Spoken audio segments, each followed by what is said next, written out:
നമ്മളിവിടെ ഡിസ്കസ് ചെയ്യുന്നത് CBSE 10th മാത്സിലെ തേർഡ് ചാപ്റ്ററായ pair of linear equations in two variables എന്ന് പറയുന്ന ചാപ്റ്ററിലെ എക്സസൈസ് 3.1 ആണ്.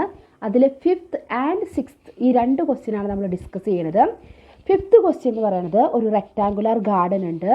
അതിൻ്റെ ഹാഫ് പെരിമീറ്ററിൻ്റെ ഹാഫ് എന്ന് പറയുന്നത്, അതിന് മുമ്പ് അതിൻ്റെ ലെങ്ത്ത് എന്ന് പറയുന്നത് വിഡ്ത്തിനേക്കാൾ 4 മീറ്റർ കൂടുതലാണ്. അങ്ങനെയുള്ള ഒരു റെക്ടാങ്കുലർ ഗാർഡൻ്റെ ഹാഫ് ദ പെരിമീറ്റർ എന്ന് പറയുന്നത് 36 മീറ്റർ ആണ്. അങ്ങനെയാണെങ്കിൽ അതിൻ്റെ ഡയമെൻഷൻസ് കണ്ടുപിടിക്കണം, അതായത് അതിൻ്റെ ലെങ്ത്തും വിഡ്ത്തും എത്രയാണെന്ന് കണ്ടുപിടിക്കണം. അപ്പോൾ ആദ്യം നമ്മൾ ലെങ്ത്തും വിഡ്ത്തും എല്ലും ബിയും ആയിട്ട് നമുക്ക് എടുക്കാം. Length is equal to L, width is equal to B. എല്ലും ബി ആണ് ലെങ്ത്തും വിഡ്ത്തും. അങ്ങനെയാണെങ്കിൽ പെരിമീറ്റർ നമുക്കറിയാം അല്ലേ. പെരിമീറ്റർ കാണാനുള്ള ഫോർമുല എന്താണ്? Perimeter is equal to 2 × L+B. ഇവിടെ പക്ഷെ പറഞ്ഞിരിക്കുന്നത് ഹാഫ് ദ പെരിമീറ്റർ എന്നാണ് അല്ലേ.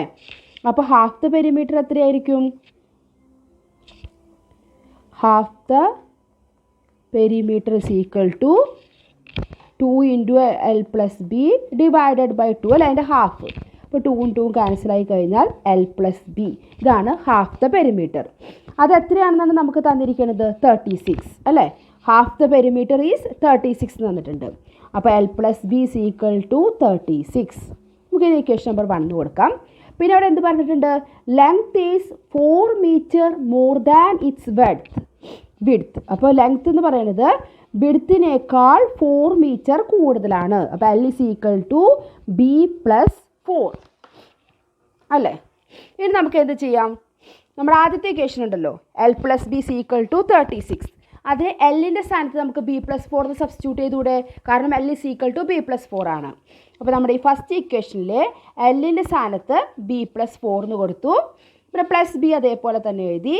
That's is equal to 36. ശരിയല്ലേ? ഇനി B+B എത്രയാണ്? 2B. +4 is equal to 36.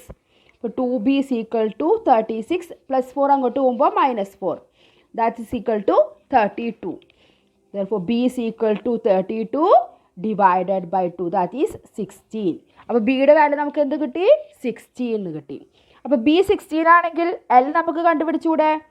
L is equal to എന്തായിരുന്നു? B+4 എന്നാണ് അല്ലേ. അപ്പോൾ B എത്രയാണ്? 16. അപ്പോൾ 16 + 4 is equal to 20. അപ്പോൾ നമ്മളതിൻ്റെ ഡയമെൻഷൻസ് കണ്ടുപിടിച്ചു, ലെങ്ത്തും വിഡ്ത്തും എത്രയാണെന്ന്. ലെങ്ത്ത് 16 മീറ്റർ ആണ്.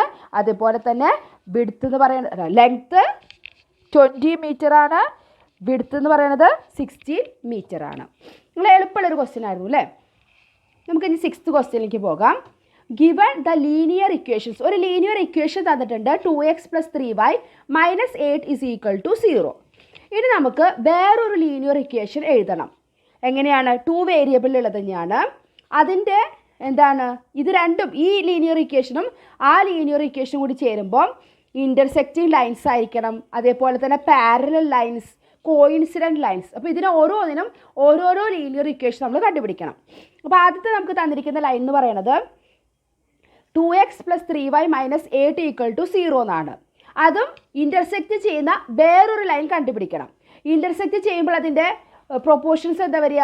A1/A2 not is equal to B1/B2 ആയിരിക്കണം.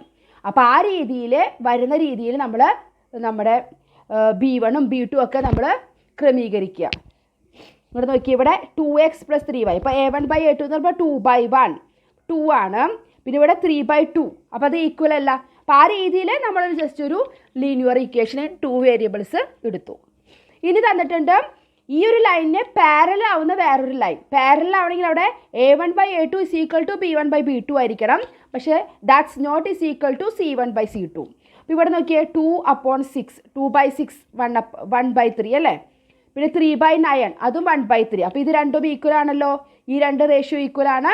അതേസമയം ഇതെത്രയാ? 8/11 വരും. അതവിടെ ഈക്വൽ അല്ല. അപ്പോൾ പാരലൽ ലൈൻസ് കിട്ടി. അതേപോലെ തന്നെ ഒരു കോയിൻസിഡൻറ്റ് ലൈൻസ് വേണം. കോയിൻസിഡൻറ്റ് ലൈൻസിലെ എല്ലാ റേഷ്യോയും ഈക്വൽ ആയിരിക്കണം. ഇപ്പോൾ ഇവിടെ നോക്കിയാൽ 2/6 അപ്പോൾ 1/3, 3/9 അതും 1/3, -8/-24 എന്ന് പറയുമ്പോൾ മൈനസും പോസിറ്റീവ് ആവും. 8/24 എന്ന് പറയുന്നത് 1/3 ആവും. അപ്പോൾ എല്ലാ റേഷ്യോയും 1/3 എന്ന് കിട്ടി. അപ്പോൾ ആ ഒരു രീതിയിൽ നമുക്കൊരു ഒരു ലീനിയർ ഇക്വേഷൻ എഴുതാം 2 വേരിയബിളിൽ.